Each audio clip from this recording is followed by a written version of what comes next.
প্রোটেকশনটা তো অন্তত নিয়ে নাও। ওটা ইউজ করলে মজা পাবা না। তারপরও বিয়ের আগে যেহেতু করতেছি, প্রোটেকশন ইউজ করাই ভালো। প্রতিবার সেম কথাই বলো। এত কিছু যখন করবাই, ওটা ইউজ করে নাও প্লিজ জান। ঠিক আছে, করবে ইউজ, বাট জোরে আদর দিলে কিন্তু কিছু বলতে পারবে না।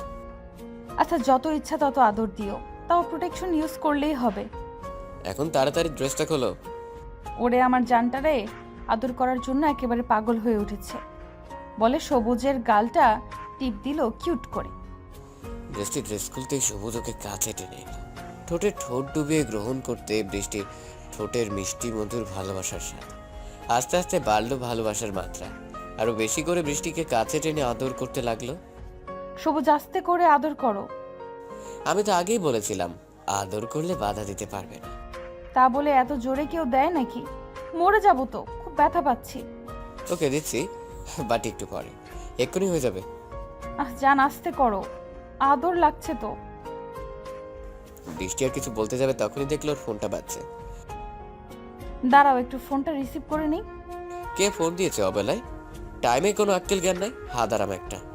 আরে ভাইয়া ফোন দিছে, তোমারই বেস্ট ফ্রেন্ড। ওয়েট, কথা বলে নিই।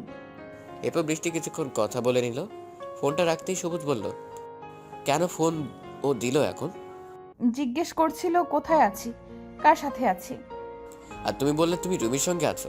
এখন যদি বাদল রুমিকে ফোন করে তখন?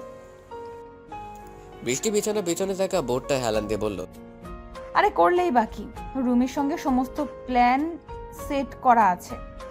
রুমি তো নিজেও রুম ডেটে গিয়েছে। ওকে যদি আমার বাড়ি থেকে কেউ ফোন দেয় তবে ও বলবে আমি ওর সঙ্গে আছি, আর আমাকে যদি ওর বাড়ি থেকে কেউ ফোন দেয় তাহলে আমি বলবো ও আমার সঙ্গে আছে। বাবা তোমার এত বুদ্ধি আগে তো জানতাম না। বৃষ্টি সবুজের বুকের উপর মাথা রেখে বলে, প্রেম করতে গেলে একটু বুদ্ধি থাকতে হয়, বুঝলা? এরকম শয়তানি বুদ্ধি না থাকলে প্রেম করা যায় না। ভালোবাসা মানুষকে সমাজের কাছে বুদ্ধিমান আর প্রিয় মানুষটার কাছে বোকা বানিয়ে দেয়। বারে আমার ম্যাডাম যে এত কিছু জানে তা তো আগে জানতাম না। অবশ্য সে সবচেয়ে বেশি যেটা জানে সেটা হলো প্রোটেকশন ইউজ করতে। বৃষ্টির চোখ ছোট ছোট করে বলল, এই যে আপনি যে আমাকে শুনিয়ে শুনিয়ে বলছেন, তা আমি ঠিকই টের পাচ্ছি। তো শুনিয়ে শুনিয়ে তুই বলবো, যখনই তোমাকে আদর করতে নেই তখন তুই বলো ওটা ব্যবহার করতে। তো বলবো না বুঝি? বাচ্চা কাচ্চা হয়ে গেলে কি তুমি সামলাবে নাকি? আমি তো রেডি বিয়ের জন্য। আর আমাদের তার চেয়ে বড় প্লাস পয়েন্ট হলো তোমার ভাই বাদল আমার বেস্ট ফ্রেন্ড। আমাদের দুই ফ্যামিলি একে অপরকে চিনে ভালো। আমার একটা ভালো চাকরিও আছে। তোমার ফ্যামিলি আমাকে পছন্দ না হওয়ার তো কোনো কারণই নাই এখানে। যেখানে তুমি তো বাধা দিলে যে ইন্টার পরীক্ষার আগে বিয়ে করবে না। তো দেবো নাকি গাধা? তোমাকে কি আমার জানা নেই? বিয়ের পর ওসব প্রোটেকশন সব ভুলে গিয়ে 1 বছরের মাথায় বাচ্চা ধরিয়ে দিবে। তখন আমি ওই প্রেগনেন্ট অবস্থায় ইন্টার পরীক্ষা দিব কিভাবে শুনি? আমি আছি কি করতে, আমি বাবুর খেয়াল রাখবো। আহা হা হা হা হা, তুমি যে কত কাজের তা আমাকে বলতে হবে না। 5 বছর যাবত প্রেম করছি তোমার সাথে, তোমাকে শিরায় শিরায় চেনা হয়ে গেছে আমার। এখন বলো, আমি কি খালি হাতে ফেরত যাব নাকি আদর দিয়ে আমায় তোমার ভালোবাসায় টইটুম্বুর করে দিবে? তোমায় আদর করতে তো আমি সবসময় প্রস্তুত। তো আর অযথা দেরি না করে নিজের কাজ শুরু করে দাও। যথাজ্ঞা মহারানী বলেই একগাল হেসে বৃষ্টিকে আদর করতে লাগলো সবুজ। আপনারা নিশ্চয়ই ভাবছেন ওরা যেহেতু 5 বছর ধরে প্রেম করে তাহলে বিয়ের আগে রুম ডেট করার কি প্রয়োজন? বিয়ের পরে তো একেবারে যা করা করতে পারে। বাট গত বছরই দুজন মিলে একসঙ্গে ঠিক করে ওরা রুম ডেট করবে। আর বৃষ্টির ইন্টার পরীক্ষা শেষ হলেই করবে বিয়ে।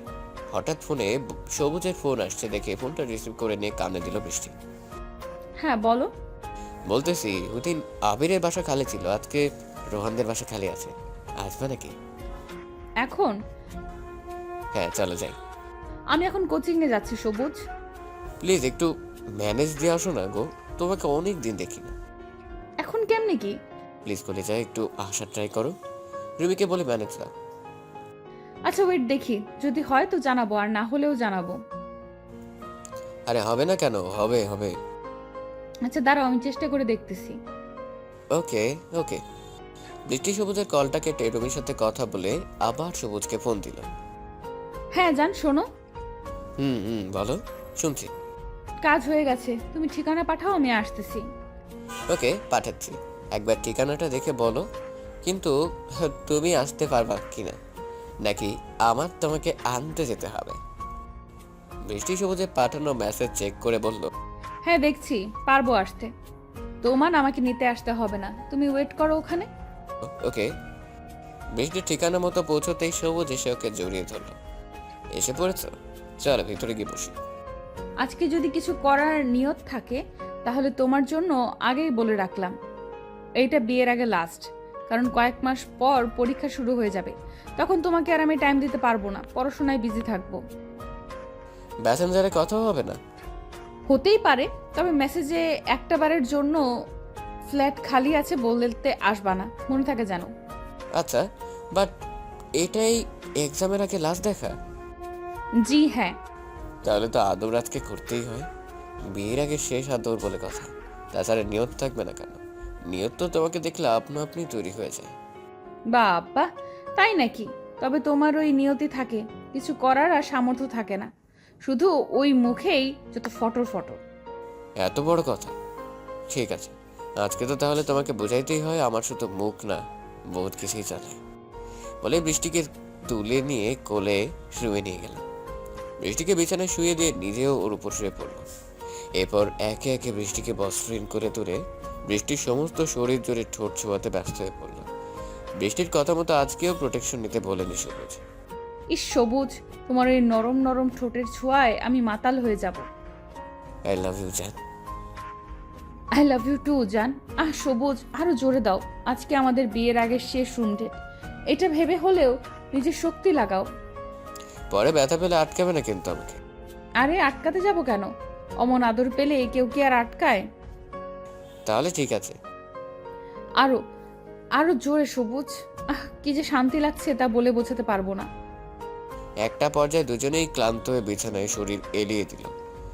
বৃষ্টি সবুজের লোমশ বুকে হাত বোলাতে বোলাতে বলল, আর মাত্র কয়েকটা মাস, তারপর আর আমাদের আর এভাবে লুকিয়ে লুকিয়ে কিছু করতে হবে না।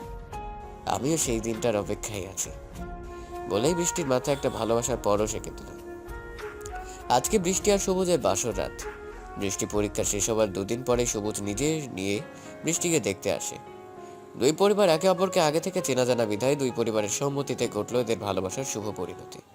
বাসর ঘরে ঢুকে সবুজ বলল, আজকে কিন্তু আর কোনো প্রোটেকশন নাই। আমার মতে মাসুম বাচ্চাটার কথাও তো একটু ভাবো, এত ব্যথা সহ্য করব কি করে? তুমি সইতে পারবে না অমন করেই আদর করবো গুকুলিজা। আর তোমার মতো মাসুম বাচ্চার কথা চিন্তা করলে আমাদের আর 7 জন্মেও বাচ্চার মুখ দেখা লাগবে না। বলেই ঘরের লাইটটা বন্ধ করে ড্রিম লাইটটা জ্বালিয়ে দিল। এরপর একটু একটু আদর করতে করতে অধিকার করে নিল বৃষ্টির সম্পূর্ণটা জুড়ে। ঘরের দেয়ালে এসে শুধু বাড়ি খেতে লাগলো দুজনের নিঃশ্বাস।